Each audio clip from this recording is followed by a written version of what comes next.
Hey guys, it's Dave and welcome to the Weird Kid Show. It's awesome having you here today and Happy New Year. It's 2022. We made it. Crazy year, but hopefully we're going to have a better year this year. I hope you all had a really nice and safe New Year's. So I made a resolution to myself. I know a lot of people are like, oh yeah, I'm going to give up smoking or this and that. Yeah, I've got some of those, but on the monster scene, I made a resolution that I'm going to do more latex masks this year. I'm going to do more sculpting and molding and pouring latex. So today I'm going to put this Frankenstein together. Alright, and I've already strapped them. And what I do is I buy these rivet sets off of Amazon. They're relatively cheap. It's only like 13, 14 bucks for a bunch of them. I have another hole punch.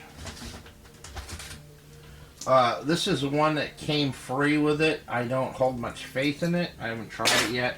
This was mine. This was the cheap one, and as you can see, it's all starting to bend. So this one doesn't work really good either. I've got another one on order that's on its way.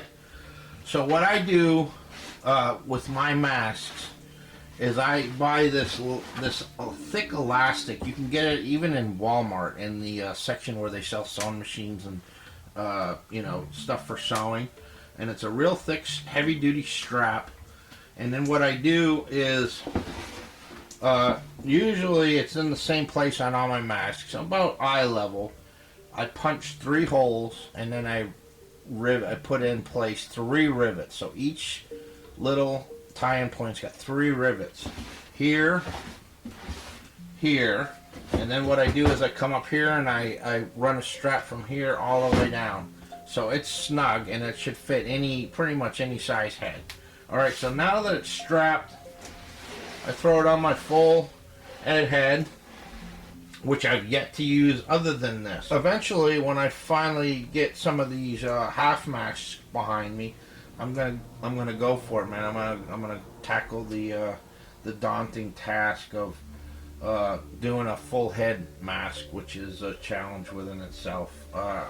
I'm not looking forward to molding that. Molding, although it seems to be getting better, is a pretty tricky art within itself. All right, so I'm gonna paint this guy. I'm gonna do him. We're gonna complete him. So the first thing that I do is you can see there's some like chalky residue and stuff like that. Is what I'll do is I'll take some alcohol, put it on a cloth, and I'll go ahead and wipe it down real good and remove all that residue and crud, dirt, powder from the Ultra Cal, oils from my hands. Just a good habit to get into to clean it. Alright, so you have a nice texture to work with.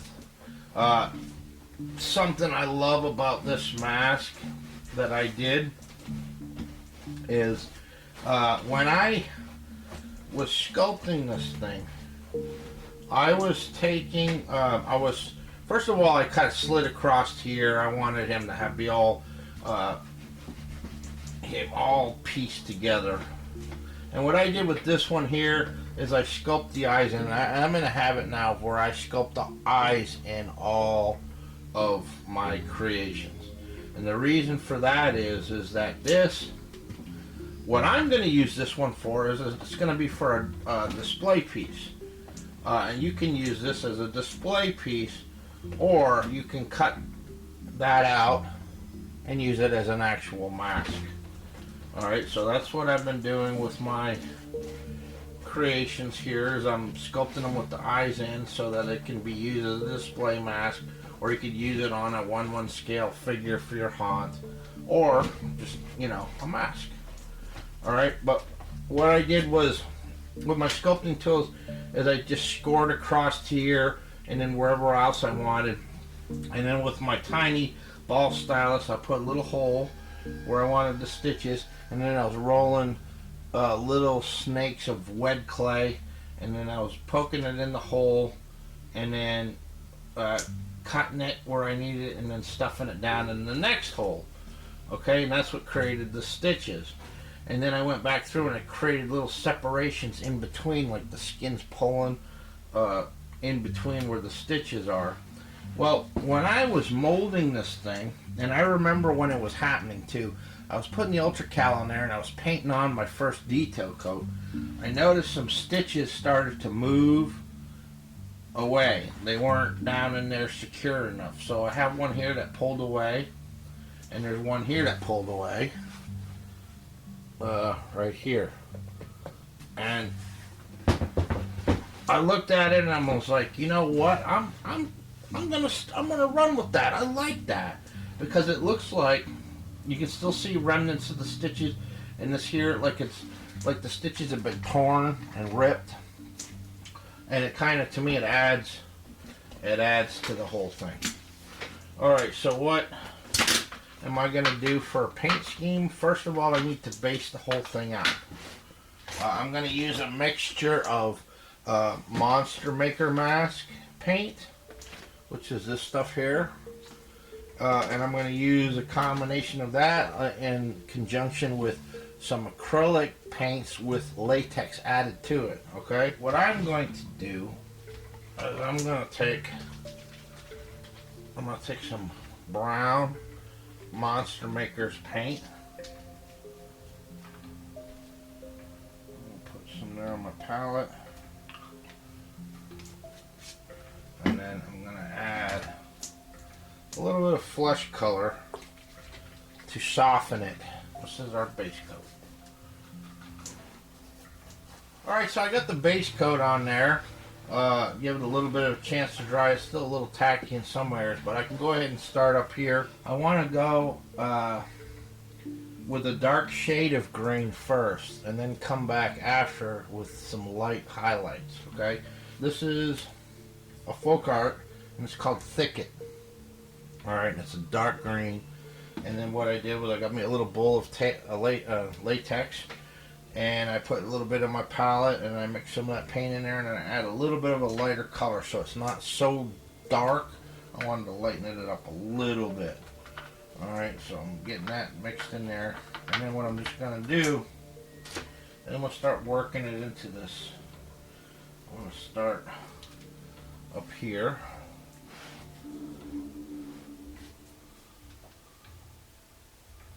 Start laying down a foundation. I'm really excited about this one. This one, truth be known, guys, some of you know this, maybe some of you don't. I had sculpted a Frankenstein mask a couple weeks ago, and screwed up the mold. Actually, that's not true. The mold was okay, but what I did was I had grabbed. There's so many people, so many different people are on the fence about when it comes time to mold. If you're sculpting with wet, some people put a clear coat on the wed to seal it and to help it in the demolding process. Okay, some people don't. Alan Hops doesn't. He just uses Pledge and then just molds it like that. So there's all kinds of, there's a lot of different ways that you can do it. And I guess as long as it works for you, then there is no wrong way. As long as it works, if you manage to get a successful mold, then voila, that's it. That's what you should stick to. In this case, I was using, for my very first mask, I was using Krylon matte clear coating, and it worked. The first mask I made, I laid about 5 or 6 coats of that clear coat on there, and then went and added Pledge on top of it when I was ready to mold it, and then I molded it, and then it was fine. It was fine. I had a little bit of the clear coat here and there that I had to scratch away, but it seemed to come out pretty pretty easily. The clay and everything, the sculpt came out good, no problems. Um, the second sculpt, which was that Frankenstein mask, I grabbed the wrong sealant. I've got a number of Krylon cans in here, and what I'm gonna probably have to do is keep them all localized, or just pay attention, because I wasn't paying attention, and I grabbed the Rust-Oleum Crystal Clear, which is a really strong, glossy clear coat. Well, it did not like that, because when I demolded it, the most of the clay came out, but what I was left with was a mold with pretty much the entire inside coated with dried clear coat. And no matter what I did, I tried to like meticulously remove it with sculpting tools. I tried to scrub it with I used a toothbrush and soap and water in the sink, and just worked on it for a long time, and then let it sit there and thought about it for a while, and then I thought, hey, well, maybe I could go back and take my torch to it and maybe melt that clear coat in there, and then it'll I should be able to just wipe it away. Well, it sounds good in theory, but it don't work. Don't take a torch to your Ultra Cal mold, because it'll crack and then chip away, and that's what happens. So I still got that mold. I'm gonna keep that mold as a reminder. You know, I was depressed for a couple hours. I was like, what a bummer. But you know what? I really was not happy. I really was not happy with that mask. And so, rather than sit there and self-loathing and getting all upset and worked up about it, then I just picked up and started over. And that's what I did. And that's where we came up with this guy. And I'm much happier with him. He looks to me much better than the first sculpt I did. Alright guys, so we have our foundation put on there. So now I got some, I used, this is like a lime tree green. It's a lighter green. It's got a little bit of that dark thicket green mixed in there too, for contrast, and some latex in there. You got to put latex. If you're going to paint a mask, you need to put latex in your acrylic paints. Otherwise, it's going to dry and crack, okay? So I'm going to go ahead and take this, and I'm going to go ahead and start to dry brush in the high spots. And I found that dry brushing masks is a little different than dry brushing other things. I found that for raised areas and stuff, that you almost have to work it, and each little section is supposed to swipe in, otherwise it's going to get even in the ridges. So I just like to go in there and dab at it and like work it that way too, that it you don't see paint brushes, brush strokes, you know, because that's one thing that you have to fight and contend with when you're painting masks by hand, is brush marks. So I try to focus on little areas. Alright, so now he's slowly starting to come to life, and I might even add a little bit of yellow as well. We're gonna see. So he's starting to come to life, and I've already got his electrodes done. He's gonna have some electrodes, and then like I said, he's gonna have some long, wet, greasy looking black hair. I want to show you how I'm gonna do that. And and I'm going to paint the eyes. I'm really looking forward to this. I'm really excited about this. Give it a little chance to dry and get to look at it a little bit more, and trying to see what else I want to incorporate in there. Now I'm going ahead and I'm taking that same lime tree green. I've added some yellow to it.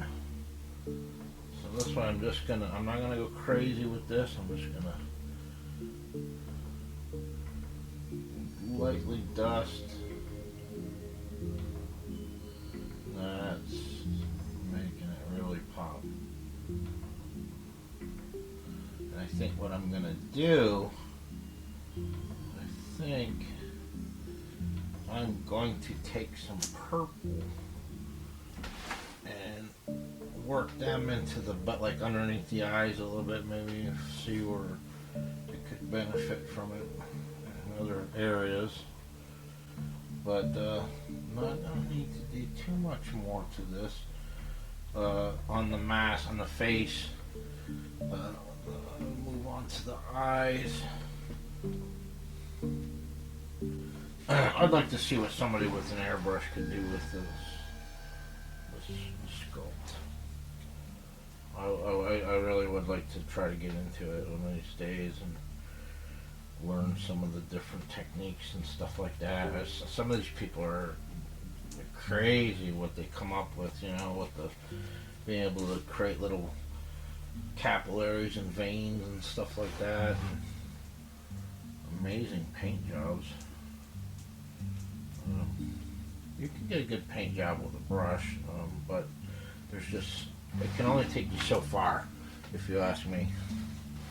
So, alright, so I think I am happy with that. I didn't do too much underneath here, so I'm going to be able to change my brush. I want to go with a stiffer brush. Now this is it's called Wild Iris. This purple is called Wild Iris. This I'm going to just go out and get up in here and then do some swipes underneath the eyes with this purple. I can do this in little random spots, just add little highlights like for bruising and just to break them up, you know, give them character. And look at how he's coming along. Up around the stitching, we can put some purples, bruising. At this point in time, what I like to do, the brush is almost completely dry, and then I'll put little remnants of it, and then like really work it into the paint. Okay, so I think I'm good with that. Okay.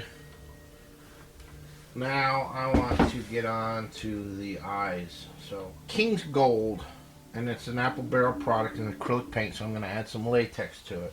And I want them to have like yellow eyes. For, you know, the whites of his eyes are yellow. So I want to take some latex and mix that in there. Now this part's the easy part.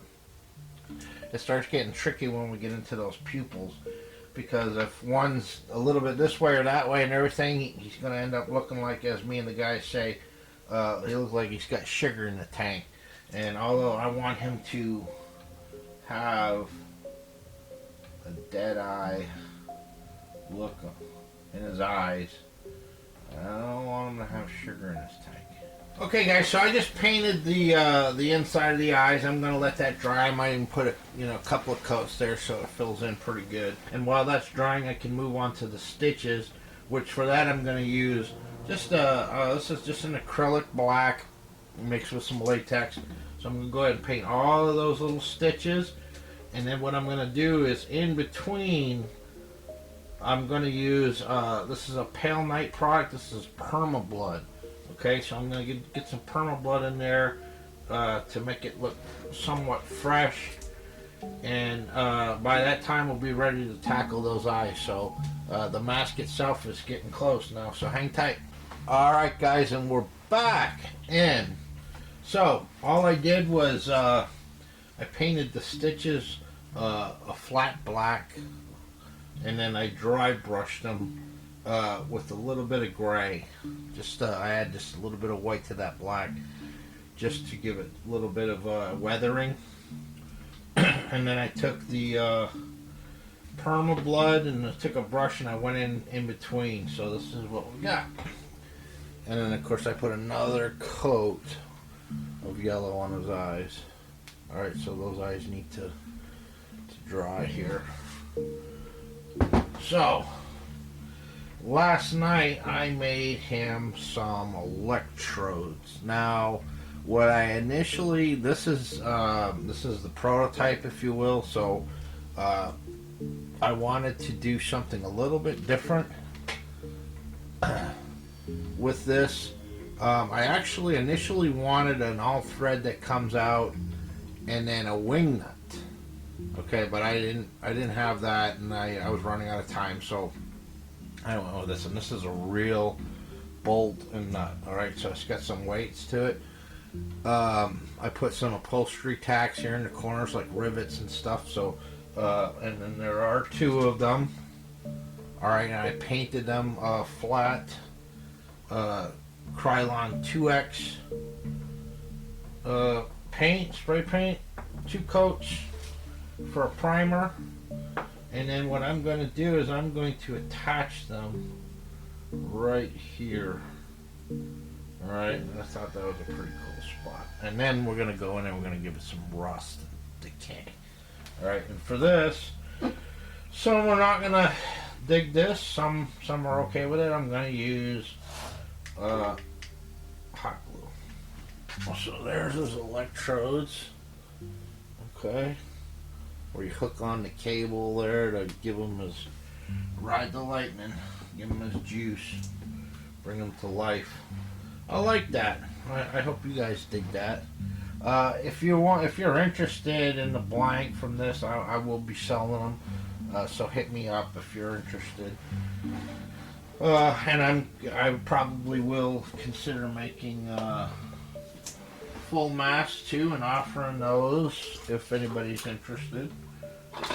That's possible too. But anyways, okay, so for the rust, I'm going to go with my go-to, and this is Pueblo. Alright, I love this color. It's a good color for rust. Start applying that on there. Dry brushing. And it always makes it pop. Yeah, I like that look. One good color I use too is burnt umber, which is always a good go-to. I use that for a lot of times for a base when I'm going to rust something up. Alright, so this is make it a little bit grimy. It's been put out in the elements, you know, when they raised them up and put them outside in that storm for that electricity, so he was pelted with rain and all the electrodes and cable ends and everything's all corroded and, you know, used, not kept up with. And this guy was put together hastily with parts and pieces, and so good old Dr. Frankenstein probably just grabbed whatever was handy to throw this thing together. And that's it, guys.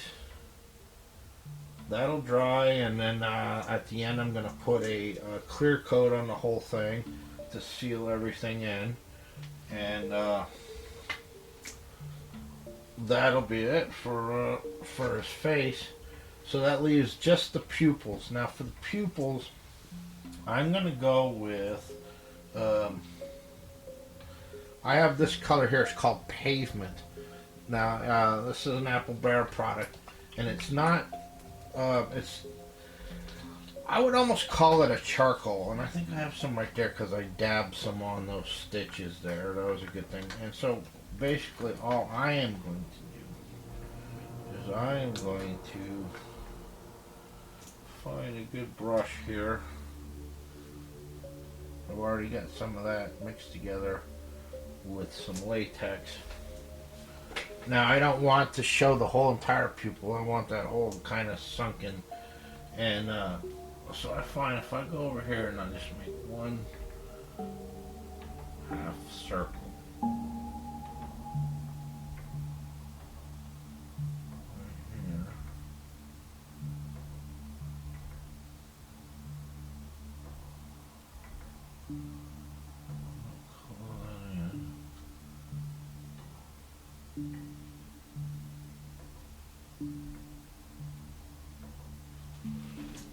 So,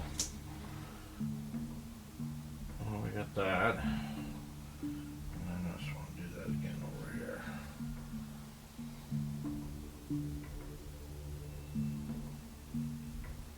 Now, if we make mistakes, then obviously you can, and I anticipate it on it. You know, I'm never happy.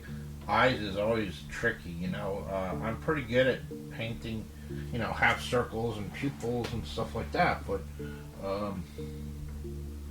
when it comes to positioning eyes, pupils, it can get a bit tricky.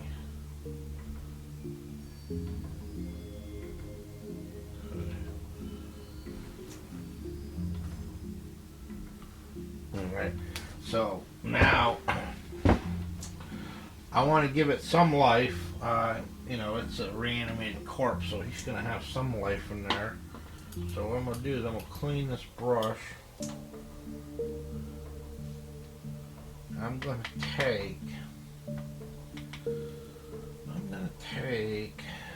a little bit of yellow with some latex, a little bit of yellow, a little bit of green. Let's see what that gives us. Alright, and then I'm going to go ahead and take that.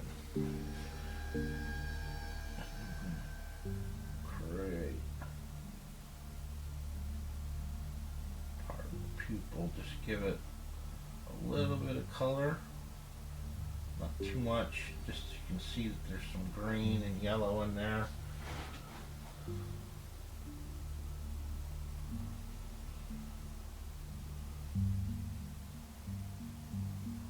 Now you might want to, you know, you can go any kind of route you want with this, you know. It's up to you what you give them, red eyes or just the just all white. You can paint this, can be painted any way. All right, so I'm liking that. What do you guys think so far? Alright, and so now what I'm going to do is I'm going to just take a little bit of white and I just want to put a little dot right there. Just a little what, like to break up and bringing it from the iris down into the pupil. Yeah. So there we have it, guys. His face is done. He's painted. That's my Frankie. Alright, but we're not done because we're going to put some hair on him. And for that, I poured up on these after Halloween. I bought tons of these wigs. They come in handy. Alone as a wig, you know, they're $6. It's not. There's a reason why there's some wigs that are like $6, and then there's wigs that are hundreds of dollars. Is because this synthetic stuff here, if you got a kid handle it, otherwise it's gonna get so tangled. It's amazing how quickly these wigs can get tangled. So my remedy is, first of all, I just throw this on him like that. He looks like I don't know, a bad kiss tour that ended badly, you know. That's not what I'm gonna do. What I'm gonna do, first of all, he's gonna have a haircut. All right. But what I want to do with this is I want to create a look. First of all, it needs to look like greasy and wet, maybe, you know. And I want it to be cut, but shoulder length. So what I do is I get a little bit of water, and then I mix some Mod Podge in the water, and then I will get this all saturated with the water and Mod Podge, okay, and then it'll give it. I'm able to work with it and style it, and it'll be stringy and wet looking and greasy looking, and I'm able to style it that way. All right, so that's what I'm gonna do. I got me a bucket of water. I got my wig.